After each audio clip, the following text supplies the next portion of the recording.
Sweet ಯಾರಿಗಿಷ್ಟ ಇಲ್ಲ ಹೇಳಿ. ಚಿಕ್ಕ ಮಕ್ಕಳಿಂದ ದೊಡ್ಡವರ ತನಕ ಎಲ್ಲರೂ ಕೂಡ ಸ್ವೀಟನ್ನು ಇಷ್ಟಪಡ್ತಾರೆ. ಮನೆಗಳಲ್ಲಿ ಯಾವುದೇ ಸಮಾರಂಭಗಳಾಗಲಿ ನಾವು ಸ್ವೀಟನ್ನು ಮಾಡ್ತೇವೆ.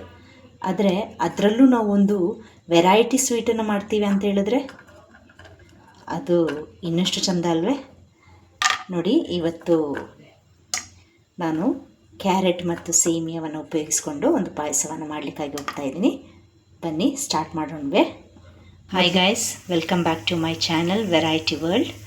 ಇವತ್ತು ನೋಡಿ, ಒಂದು ನಾವು ವೆರೈಟಿ ಆದಂಥ ಪಾಯಸವನ್ನು ಮಾಡಲಿಕ್ಕಾಗಿ ಹೋಗ್ತಾ ಇದ್ದೀವಿ. ಅದಕ್ಕೋಸ್ಕರ ಮೊದಲನೇದಾಗಿ ನಾನು ತುಪ್ಪದಲ್ಲಿ ದ್ರಾಕ್ಷಿ, ಗೋಡಂಬಿ ಮತ್ತು ಬಾದಾಮ್ ಇವನ್ನು ಚೆನ್ನಾಗಿ ಫ್ರೈ ಮಾಡ್ಕೊಳ್ತಾ ಇದ್ದೀನಿ.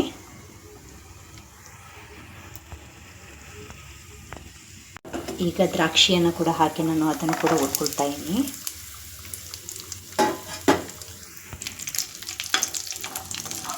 ಕೊನೆಗೆ ನಾವು ದ್ರಾಕ್ಷಿನ ಹಾಕಬೇಕು.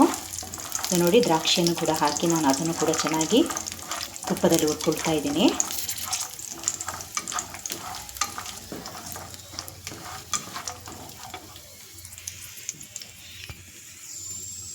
ಎಲ್ಲವೂ ಕೂಡ ಚೆನ್ನಾಗಿ ಹುರಿದಿದೆ.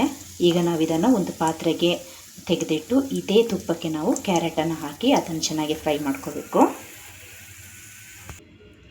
ನೋಡಿ, ಇದೇ ತುಪ್ಪಕ್ಕೆ ನಾವೀಗ ಕ್ಯಾರೆಟನ್ನು ತುರಿದಿಟ್ಕೊಂಡಿದ್ದೀನಿ, ಅದನ್ನು ಕೂಡ ನಾವು ಹಾಕಿ ಚೆನ್ನಾಗಿ ಫ್ರೈ ಮಾಡ್ಕೊಳ್ಳೋಣ.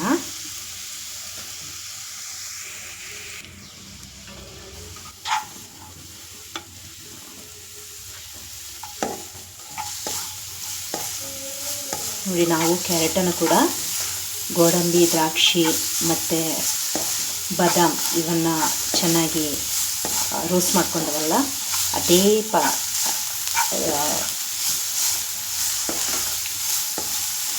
ತುಪ್ಪಕ್ಕೆ ನೋಡಿ ನಾವು ಈಗ ಕ್ಯಾರೆಟನ್ನು ಕೂಡ ಹಾಕಿ ಅದನ್ನು ಕೂಡ ಸ್ವಲ್ಪ ಚೆನ್ನಾಗಿ ರೋಸ್ಟ್ ಮಾಡ್ಕೊಳ್ತಾ ಇದ್ದೀವಿ. ರೋಸ್ಟ್ ಮಾಡುವಾಗ ಕ್ಯಾರೆಟಿನಲ್ಲಿರುವಂಥ ಒಂದು ಹಸಿ ವಾಸನೆ ಏನಿದೆಯೋ ಅದೆಲ್ಲ ಹೋಗುತ್ತೆ. ಆ ಒಂದು ಹಸಿ ವಾಸನೆ ಹೋಗೋ ತನಕ ನಾವು ಸ್ವಲ್ಪ ಚೆನ್ನಾಗಿ ಫ್ರೈ ಮಾಡ್ಕೋಬೇಕು. ಕ್ಯಾರೆಟ್ ಸ್ವಲ್ಪ ಫ್ರೈ ಆಗಿದೆ. ಈ ಸಂದರ್ಭದಲ್ಲಿ ನಾನು ಏನು ಮಾಡ್ತಾಯಿದ್ದೀನಿ ಅಂದರೆ 1-2 ಸ್ಪೂನು ಸಕ್ಕರೆಯನ್ನು ಕೂಡ ಇದ್ರ ಜೊತೆಗೆ ಸೇರಿಸಿ ಫ್ರೈ ಮಾಡ್ಕೊಳ್ತೀನಿ. ಜಾಸ್ತಿ ಸಕ್ಕರೆ ಬೇಡ, ನಾನು ಬೆಲ್ಲವನ್ನು ಉಪಯೋಗಿಸ್ತಾ ಇದ್ದೀನಿ ಸ್ವೀಟಿಗಾಗಿ.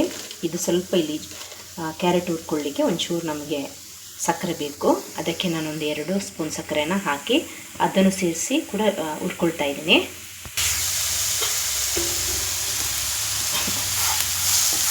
ಸಕ್ಕರೆಯನ್ನು ಸೇರಿಸಿ ಈಗ ನಾನು ಚೆನ್ನಾಗಿ ಹುರ್ಕೊಳ್ತಾ ಇದ್ದೀನಿ. ನೋಡಿ, ನಮ್ಮ ಕ್ಯಾರೆಟಿನ ಸಕ್ಕರೆ ಸೇರಿಸಿದ್ರಿಂದ ಕ್ಯಾರೆಟಿನ ಬಣ್ಣ ಬದಲಾಗ್ತಾ ಇದೆ. ನೋಡಿ, ಒಂದು ಕೆಂಪು ಬಣ್ಣಕ್ಕೆ ತಿರುಗ್ತಾ ಇದೆ. ನಮ್ಮ ಕ್ಯಾರೆಟು ಚೆನ್ನಾಗಿ ಫ್ರೈ ಆಗಿದೆ. ನೋಡಿ, ಕ್ಯಾರೆಟ್ ಚೆನ್ನಾಗಿ ಫ್ರೈ ಆಗಿದೆ.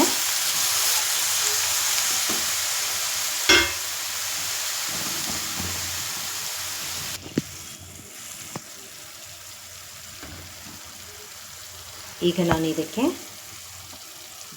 ಫ್ರೈ ಮಾಡಿರುವಂತಹ ಸೇಮಿಯಾ ಇದನ್ನು ಕೂಡ ನಾನು ಸೇರಿಸ್ಕೊಳ್ತಾ ಇದ್ದೀನಿ. ಇದು ಆಲ್ರೆಡಿ ಫ್ರೈ ಆಗಿದೆ. ಈಗ ನಾವು ಒಂದು ಸಲ ಆ ತುಪ್ಪದೊಂದಿಗೆ ಸೇರಿಸಿ ಒಂಚೂರು ಫ್ರೈ ಮಾಡ್ಕೋಬೇಕು.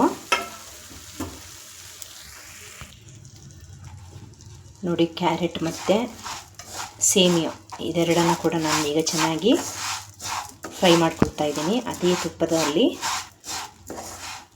ಸ್ವಲ್ಪ ಚೆನ್ನಾಗಿ ಫ್ರೈ ಮಾಡ್ಕೊಳ್ತಾ ಇದ್ದೀನಿ.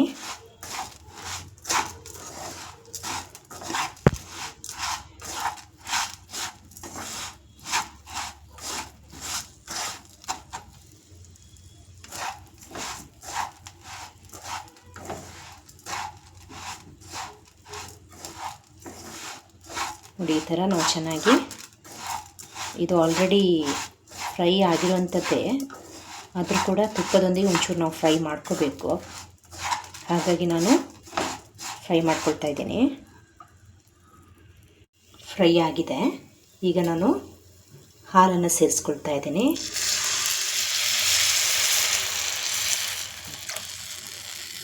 ಈ ಹಾಲಲ್ಲಿ ನಮ್ಮ ಸೇಮಿಯಾ ಮತ್ತು ಕ್ಯಾರೆಟು ಒಂದು ಸ್ವಲ್ಪ ಬೇಯಬೇಕು.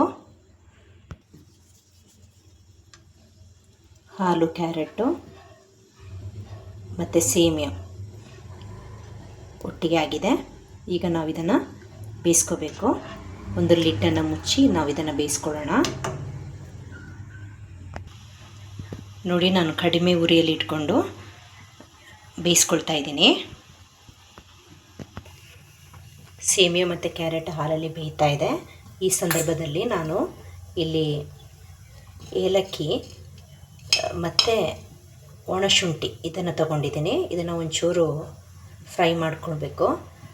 ಇದನ್ನು ಫ್ರೈ ಮಾಡಿ ಅದನ್ನು ಪುಡಿ ಮಾಡಿಕೊಂಡು ನಾವು ಕೊನೆಗೆ ಇದನ್ನು ಸೇರಿಸ್ಕೋಬೇಕು. ನಮ್ಮ ಪಾಯಸಕ್ಕೆ ಒಂದು ಒಳ್ಳೆಯ ಫ್ಲೇವರ್ ಸಿಗಲಿಕ್ಕೋಸ್ಕರ ನಾವು ಇದನ್ನು ಉಪಯೋಗಿಸ್ತೀವಿ.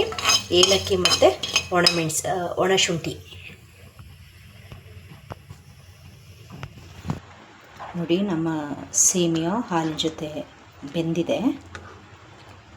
ಈಗ ನಾನು ಅದಕ್ಕೆ ಏಲಕ್ಕಿ ಫ್ಲೇವರನ್ನು ಸೇರಿಸ್ಕೊಳ್ತಾ ಇದ್ದೀನಿ.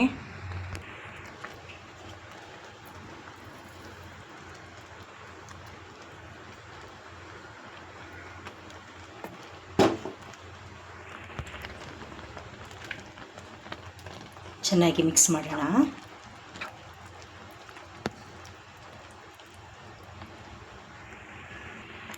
ಈಗ ನಾನು ಇದಕ್ಕೆ ದ್ರಾಕ್ಷಿ ಗೋಡಂಬಿಯನ್ನು ಸೇರಿಸ್ತಾ ಇದ್ದೀನಿ.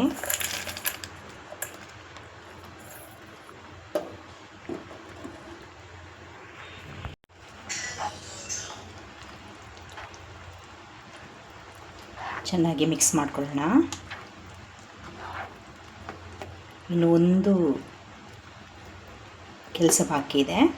ಅದೇನಂತ ಹೇಳಿದರೆ, ನಮ್ಮ ಬೆಲ್ಲ ಪಾಕವನ್ನು ಸೇರಿಸ್ಕೋಬೇಕು. ಆದರೆ ಈಗಲೇ ಸೇರಿಸಿದ್ರೆ ಇದು ಬಿಸಿ ಹಾಲಿಗೆ ಬೆಲ್ಲ ಪಾಕ ಹಾಕಿದರೆ ಹಾಲು ಒಡೆದೋಗುತ್ತೆ. ಹಾಗಾಗಿ ಸ್ವಲ್ಪ ಆರಿದ ನಂತರ ಬೆಲ್ಲ ಪಾಕವನ್ನು ನಾವು ಕೊನೆಯದಾಗಿ ಸೇರಿಸಿ ಮಿಕ್ಸ್ ಮಾಡ್ಕೊಳ್ಳೋಣ. ನೋಡಿ, ನಾನೀಗ ಫ್ಲೇಮ್ ಆಫ್ ಮಾಡ್ತಾ ಇದ್ದೀನಿ. ಸ್ವಲ್ಪ ಹೊತ್ತು ಆರಲಿ, ನಂತರ ನಾವು ಬೆಲ್ಲದ ಪಾಕವನ್ನು ಸೇರಿಸ್ಕೋಬೇಕು. ನೋಡಿ, ಬೆಲ್ಲದ ಪಾಕವನ್ನು ಸೇರಿಸಿ ನಾನು ಕುದಿಸ್ತಾ ಇದ್ದೀನಿ. ನೋಡಿ, ನಾವು ಈ ಥರ ಕುದಿಸಿದಾಗ ಕೊನೆಯದಾಗಿ ನಮ್ಮ ಪಾಯಸ ಕಂಪ್ಲೀಟಾಗಿ ರೆಡಿ ಆಗುತ್ತೆ. ಕಡಿಮೆ ಇಂಗ್ರೀಡಿಯೆಂಟ್ಸ್ನಲ್ಲಿ ಸುಲಭವಾಗಿ ಮಾಡಬಹುದಾದಂಥ ಈ ಪಾಯಸವನ್ನು ನೀವು ಕೂಡ ಮನೆಯಲ್ಲಿ ತಯಾರು ಮಾಡಿ ನಿಮ್ಮ ಅಭಿಪ್ರಾಯವನ್ನು ಕಮೆಂಟ್ಸ್ ಮೂಲಕ ತಿಳಿಸಿ. ನನ್ನ ಚಾನಲನ್ನು ಸಬ್ಸ್ಕ್ರೈಬ್ ಮಾಡಿ, ಲೈಕ್ ಕೊಟ್ಟು ಬೆಲ್ ಬಟನನ್ನು ಒತ್ತಿ ನನಗೆ ಸಪೋರ್ಟ್ ಮಾಡಿ. Thanks for watching.